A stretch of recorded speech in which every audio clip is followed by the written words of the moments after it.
Bonjour, voici les commentaires sur la première partie du chapitre sur les suites particulières avec donc les suites arithmétiques. Une suite arithmétique, c'est une suite qui est définie par le fait que pour passer d'un terme au suivant, on ajoute toujours le même réel R. R s'appelle la raison, c'est un nombre qui peut être positif ou négatif.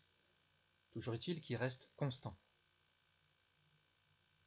Donc, nous avons la définition par la formule de récurrence. Donc c'est un exemple qui est quand même assez simple, avec quelques applications courantes que nous verrons au travers de certains exercices. Donc des exemples. Premier exemple, on a U0 égale 0, R égale 5. Donc à chaque fois, on ajoute 5 pour passer d'un terme au suivant. Donc U1 égale 5, U2 égale 10. Et nous avons ici la représentation graphique. Donc le terme de rang 0 vaut 0, le terme de rang 1 vaut 5, le terme de rang 2 vaut 10, le terme de rang 3 vaut 15, etc. Pour le deuxième exemple, nous avons une suite Vn dont le terme initial est 7. Par contre, la raison est négative, moins 1,5. Du coup, V1 est égal à 7 moins 1,5, c'est-à-dire 5,5. Et V2 est égal à 4. Pour V0, pour n égale 0 ici, V0 égale 7. Pour n égale 1, V1 égale 5,5. Pour n égale 2, V2 égale 4. Pour n égale 3, V3 égale 2,5. Donc ce qu'on peut remarquer, c'est que graphiquement, les points de la représentation graphique d'une suite arithmétique forment un nuage de points alignés. Vous verrez en terminale que cela est lié à une fonction affine. L'évolution est dite à accroissement constant, c'est-à-dire que l'accroissement entre deux valeurs consécutives est toujours le même, que ce soit en positif ou en négatif. Alors, ce qu'on peut remarquer, c'est que la formule de récurrence permet de calculer les termes au fur et à mesure, comme toujours.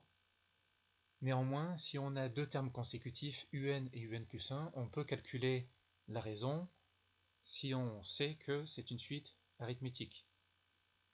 Donc pour ça, on regarde la formule, on fait passer le un de l'autre côté, et donc l'addition devient soustraction, et on a donc une propriété ici, qui est que la raison, c'est un plus 1 moins un. Attention à l'écrire dans l'ordre, c'est le terme de rang n plus 1 moins le terme précédent de rang n. Et donc, par exemple, si on a U7 égale 8 et U8 égale 12, eh bien la raison est égale à 4.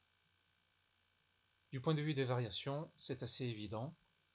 Si la raison est positive, au fur et à mesure, les valeurs sont de plus en plus grandes et donc la suite est croissante. Et si la raison est négative, elle est décroissante.